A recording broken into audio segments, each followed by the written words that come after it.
Welcome back, welcome back, welcome back.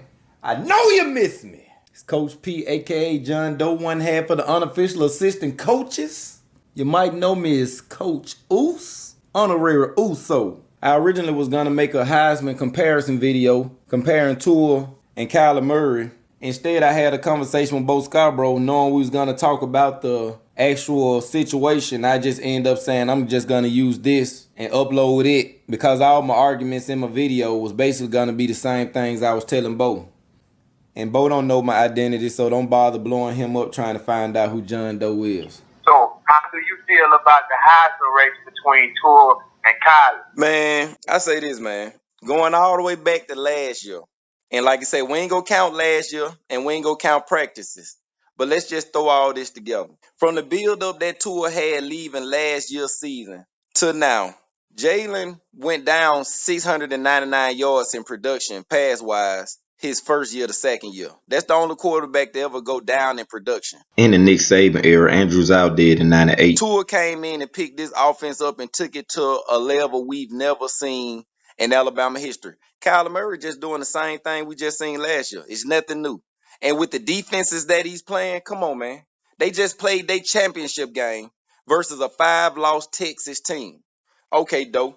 John Doe, if you go making these arguments, you got to know your facts. Texas only lost 4 games. Oh, yeah, they only lost 4 games because the 5th game that they supposed to lose was Oklahoma as well. So how Oklahoma, who's supposed to be the big dog of that conference, losing to Texas, who still got a couple years of growth before they should even be on that level? Texas lose 4 games this year. Could have been 5 if Oklahoma did what we would have did. Every team that Saban's supposed to beat, we beat. We don't have these Urban Mile type fall offs losing the teams we shouldn't. Same thing Oklahoma did this year. Texas sitting at number 14 in a championship game with 4 losses because they beat Oklahoma. If Tua were playing in every fourth quarter, do you think the Heisman race will be close as it is now? First of all, when we run up scores, that's the first thing people go say. Why is people still in the game? The game all the way up. So now you talking about sportsmanship. Let's say we did leave him in. Okay, we most likely go hand off a lot of balls in the fourth and stuff because we already up. But if you talking about with Tua winning the Heisman, if we was able to just play ball all the way through and not worried about scores, yes, Tua have about 30,000 yards passing in one season. It'll be crazy. Tua left 600-700 yard games on the field this year when we take him out with 300 yards in the first or second quarter. If Tua was able to play in the Big 12, if Tua was able to go over there and play against those defenses, it wouldn't be fair. Then the only game Tua, which I want to call struggling, Tua didn't really struggle. That was a game everybody played down in to make room for the biggest story in college football history. The resurgence of Jalen Hurts, the redemption of Jalen Hurts. Irv Smith supposed to drop that ball that game. Jared Judy supposed to drop that ball coming across the middle for an easy touchdown. We supposed to ran into the punter before half to keep the ball out of our hands and get him the ball. Tua supposed to got hurt on the first series of the game to minimize his production in the game to where he can't run, get out the pocket, and they just dropping back 8 in coverage every time. Jonah Williams supposed to step on Tua foot to get him out the game. All that happened for a reason, man. The whole team had fumbleitis. We had to recover 3 fumbles. That game was something bigger than football, man. It was like we all got together at the beginning of the game and said, we gonna do this for Jalen. That's how bad everybody was playing that game. Defense couldn't stop water. Offensive line couldn't get the run game going even with only 3 players on the line, on the defensive line half the time. Couldn't keep 3 players from getting the Tua half the time. It all was set up for that moment. If we have to sacrifice our Heisman Trophy for the glory of what Jalen and Tua and that story did for Alabama football for this year, then okay, so be it. But you talking about that one game. We done beat everybody by over 21 points in the hardest conference, and that boy over there playing high school schedule all year. Ain't played nobody worth playing. Even if he play a team that's ranked, they ain't gonna have no defense to stop him. Like West Virginia or TCU. They only gonna be ranked because of their offense. They ain't nobody got no defense over there to stop no Oklahoma offense. That's why you seen this same thing last year in Oklahoma. You gonna see when Baker Mayfield, you gonna see the same thing next year. That situation at Georgia wasn't Georgia stopping Tua. That was God working to show y'all something bigger than any of us saw coming. I never could have wrote that script. And I'm the most creative person a lot of people know. That was something bigger than football. And that's the only thing that could stop my boy Heisman Trophy. Tua just had surgery on the foot that he hurt on the first series, not the one that Jonah stepped on that knocked him out the game. Tua played a whole game on that messed up leg, still trying to deliver and making good plays. The play calling was horrific. When Tua was healthy, why we ain't do none of the little quarterback scrambles around the end that we done scored on all year? We doing 3 straight passes on 1st and 6. We throwing the ball on 3rd and goal from the 20, and they got the ball first. All we need is a run play and just kick a field goal. Instead, we get them all the momentum in the world because we done throw the interception on the first series. A play that shouldn't even been called. Why are we throwing a touchdown pass and they got the ball first? They just went 3 and out. Okay, say if it was 2nd and 3rd quarter and we see our defense can't stop Georgia or struggling to stop Georgia, and we like, oh man, whenever we get in the red zone, we got to get 7 points. We got to get 7 points because we can't stop Georgia. Okay, then cool. That's when it's 3rd and 20 and we do that. But it's the beginning of the game. They just went 3 and out, punted us the ball. We get down here. We get 1st and goal, and now it's 3rd and 20. We ain't got to goddamn go for 7 points yet. We don't know Georgia finna go ham with the offense. What are we trying to squeeze this in for? Tua should have never threw the ball, but Tua should have never been even in that situation. Unless we call it a screen pass or something like that. But like I said, all that happened for a reason to set up that stage for Jalen, dog. You got people that's so against Tua and so against Bama that they go say, Georgia shut you door. Georgia ain't exposed nothing. That was God working for something bigger than all of us. Y'all can call me crazy, call me what you want. That was something bigger than all of us, man. I done had to turn around and put much respect on Jalen's name. Not for the fact that he's the best quarterback of all time now, but for the fact that whole story, that adventure from getting pulled in the championship game to what just went down the SEC championship Saturday, that's history, man. That's crazy. I had to salute that boy for standing here and helping his team do something. Like I said, I knew going from year 1 to year 2, he went down 700 yards, 699 to be exact. Go look it up for yourself. So I'm like, man, with the offense we got, I need to change that quarterback. And when we got the change that I asked for, this offense went to heights we've never seen. And y'all talking about this game, this one game against Georgia, where everything happened for a reason? Okay, I sacrifice a Heisman for me saying, I'm rolling with you now, Jalen. Because like I said, I looked at Jalen as an athlete. I didn't even feel he was a quarterback. But for how this story unfolded, I sacrificed my Heisman for Tua to say, Jalen, you earned the respect of me and everybody else out here. Because that's the only thing y'all got to stop Tua. Jordan didn't stop Tua. This was faith on Jalen's behalf, man. You talking about Kyler Murray over there throwing the people 20 and 30 yards wide open. That boy ain't doing nothing but what we already seen last year. Last year, Baker Mayfield had one of the most efficient seasons in college football history. Murray just doing the same thing. We have never seen this from Alabama. It ain't like Jalen was working with the 2007 and 18, but Tua was able to work with the 2018 team. Jalen had basically the same cast of characters. So don't think anybody can make this offense work like this. And it took an act from God to get Tua out the game to set the stage for Jalen to do what he did. That wasn't Georgia stopping no Tua. That was everything going wrong in one night for everybody, from the play callers to the blockers to the defense to the quarterback.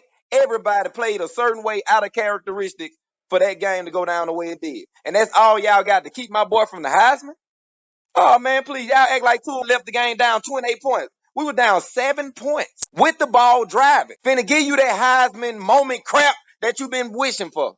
Because Kyler Murray sure ain't showed me no Heisman moment. Who has he beat? The only big game you had during the season was Texas, and you lost that one. You almost lose to West Virginia if your defense don't help you out. And then you play them again in Texas again in the championship, and you struggle a whole half. You don't even pick up to the 3rd quarter. The best thing for Kyler Murray's season is the fact that he didn't have to play Georgia or Alabama. You playing them high school teams over there all year that Tua would have averaged 600 yards on if he played 4 quarters. But because how Jalen did get pulled from the game as a 26-2 player, we got to share the ball with him the whole season. Soon as we get up, in comes Jalen. Everybody else light years ahead in snaps. We had to share out. This is a unique situation we had going on down here. And it's cool that it's going on down here because we ain't tripping on the Heisman like that. Maybe Jalen giving us snaps was to keep us from getting the Heisman. F the Heisman. We still on track to get this championship. I'm on road to 18. I ain't really tripping on road to 3. I need that road to 18. That 3rd Heisman go come.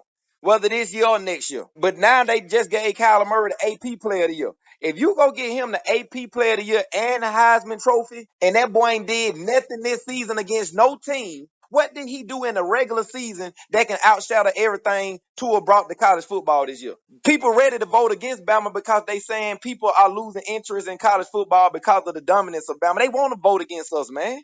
If Tua doesn't get the Heisman, then he definitely get AP Player of the Year. But you saying because of this act of faith and this act of God in this game, he finna go home with nothing? Oh, I'm definitely looking for him to get in the Heisman now if Kyler Murray AP Player of the Year. Because you definitely ain't finna tell me one game finna shape this whole year. Tua ain't studying no Heisman for real. We want it. But there was something bigger going on. That's why Tua had no problem getting to the side and let Jalen finish in that chapter. That redemption that's a movie. They need to give me the rights to that movie. I'll show you how to get creative with it. Kyler Murray ain't did nothing this year to kill the aura of Tua Tagovailoa. 2018 college football is Tua Tagovailoa. Ain't nothing going on at Oklahoma but the same stuff that's been going on every year. We didn't struggle against one top 25 team this year. We struggled against top 25 2 years in a row. Go look at the stats. All people around us just see his wins and losses. I'm talking about handily beating people and dominating like we should. We haven't been on that. We're on that now. But that one game, not versus LSU, not versus Tennessee, not versus Auburn, but the rematch versus Georgia, the same game Jalen went out in. One person have a good bad game, that's one thing. Like I used to criticize Jay, I'm like, man, everybody playing good, but it ain't nothing coming from this one position. No, on this game, everybody play bad. It's all to set up that stage. And that's the only thing you saying finna keep my boy from either AP Player of the Year or Heisman. Boy, please, we need that Heisman Trophy sent right now. And if he don't get it, I tell you this, it's not Georgia that stopped us. It was the fact that them two guys shared that spotlight. We had to split that fame, split that love, split that stage, and that caused us to not get a Heisman, and I'm cool with that because it also brought us together as a fan base. You had Jalen fans versus Tua fans, and I'm goddamn president of Team Tua. I let it be known. I once said that our team was just as big a reason Jalen was 26-2 opposed to him making us 26-2. But I tell you right now, that was the biggest game I've seen, bigger than any game during that 26-2, to where Jalen was the factor in us winning, opposed to defense or any of that other crap. That was Jalen doing his part when we needed him to do his part. And so for that story to unfold like that, and y'all said we ain't gonna get a Heisman because of that, okay? Because this could never, we gonna get more Heismans. But that story, that's big, man. That story was bringing grown men to tears. There's people on SportsCenter, some of them analysts talking about they was choking back, holding back. That was deep, man. Everybody don't believe in a religion or faith in higher powers, and that's cool. So I really don't even like talking to people like that about that. But it was real, man. So if I gotta sacrifice my man Heisman Trophy that he could have get back-to-back Heisman, if I gotta sacrifice them for that, cool. That's if y'all saying that's why he don't get it. Cause Tua still deserves it. That boy over there ain't did nothing all year to outshadow the aura that Tua has over college football this year. Nothing. But y'all want to praise Murray talking about, well, since he got to outscore teams and he ain't got no defense, he has to outscore teams. Okay, well, that same defense that y'all said he don't got, if it weren't for that defense saving him with 14 points versus West Virginia, we not even having this talk. Because now he got 2 losses.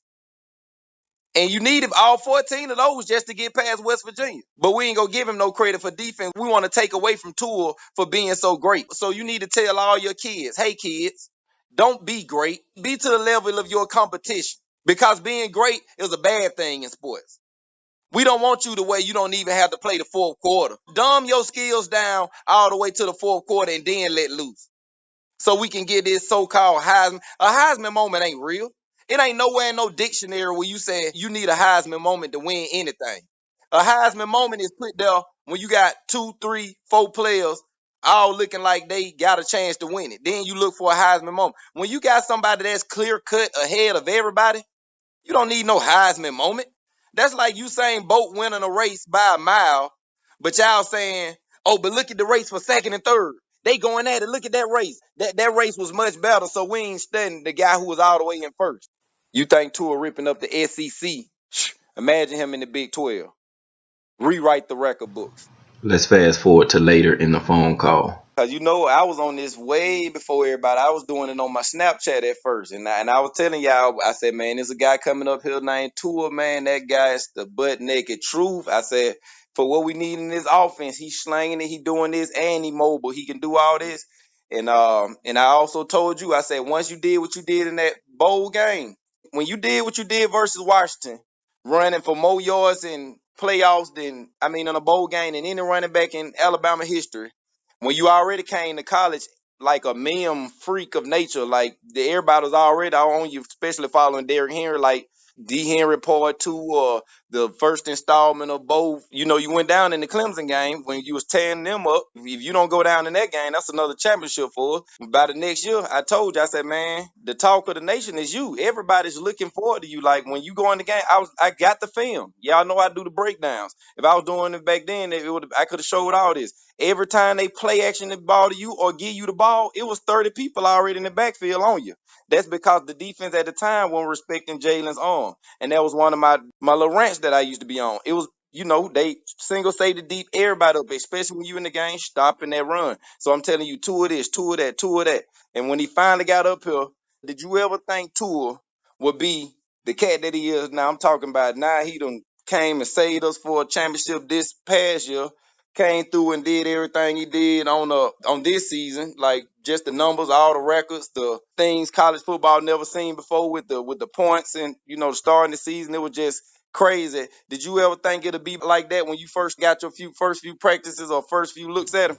Man, I know, looking at him in spring training and watching them practice and you could tell that he was a smart quarterback and that he learned way earlier than he's supposed to. He was a freshman quarterback looking like a 4-year quarterback. Mm-hmm. And I remember one day at practice, we practiced for Clemson last year, and he telling me to do run down the seam. And I'm like, man, I got a swing out, man. That ain't the play. He's like, man, just trust me, just run down the seam. I said, all right, man. So I run down the seam, man, wide open. And I was so open, they made it as a play. Man, I never heard that so one. And it's just crazy just seeing him blow up over the course of 6 months. And And just, what I'm saying, very exciting to see a young player like him accomplish what he have done. Yeah, man, because like I said, he done took this offense to the heights we never seen. Let's fast forward to later in the phone call. The ending to that game was just, I still can't put that into words because I don't like talking religious and I just don't like just keep saying it was amazing. It's just some word that we ain't even brought out yet, man. It just is a word that ain't been discovered yet, and that's what that game was. When that clock went 0, man, how you felt? Oh, man, it was just a crazy excitement to see, man, because last year, Tua came in and got the job done. He was ready when his number was called. Yeah. And vice versa, the same thing that happened with Jalen, and I respect him a lot for staying and not doing what the world wanted him to do, transfer. And he took, his responsibility like a man that competed. And he fought and he stayed. And that just show you the connection that him and Tua have, that they were both ready when they number were called, because the competitiveness that they have for each other, and they hold each other accountable with a high level of expectation for each other. And I just can't believe how those stats lined up to almost mimic, to an extent, the situation from the year before. Cut from the phone call, John Doe, final statements, please. But at the end of the day, realistically, what has Kyler Murray done all year that could be his Heisman moment to outshadow what Tua did? A lot of voters say, well, we want to vote for Kyler because he had to outscore other defenses because he didn't have the defense Tua had. Well, guess what? He also didn't have to go against the defenses Tua had to go through, being SEC versus Big 12. Even in a down year, Tua still have to go through way better defenses than those high school defenses that Kyler Murray going up against week in, week out. That's a whole conference full of 11-man, 7-on-7 flag football organized teams. Ain't no defense over there. You talking about Kyler Murray didn't have no defense. He wasn't going up against any defenses either. So now what's the problem? And if he averaging almost 49 points when he have to, and we averaging 42 points on, like you said, on teams we don't need much work against. So imagine the Tua was pressed to have to stay in the fourth. You talking about what, averaging 50, 60, 70 points? But because he doing so good and don't have to play in the fourth, Now it's a problem? Think about what you're saying out here, man. The same thing you trying to use to argue against Tua is the same things that's also helping my argument. You got Kyler Murray School out here making a whole campaign for him to win the Heisman. That's why I said on the phone I ain't tripping about the Heisman. They can have the Heisman. That's what teams like that live for. We deserve the Heisman, but I'm not finna set my season on it because everybody know we got bigger fish to fry. Teams like Auburn, LSU, they play every year to beat Bama. We don't play to beat them. We play for ships. We ain't playing for no Heisman trophy. This ain't the road to 3. You don't see us going through the same effort Oklahoma going through to try to make a whole campaign for a Heisman trophy. If we get it, we get it. We got one thing on our mind, and everybody know what it is. It ain't no secret. It's Coach P, a.k.a. John Doe, one half of the unofficial assistant coaches. Check what you're saying out there. It's chess, not chuckers. Call me Coach Oos, Honorary Uso. Shout out to King Tua. In Saban we trust. Bow!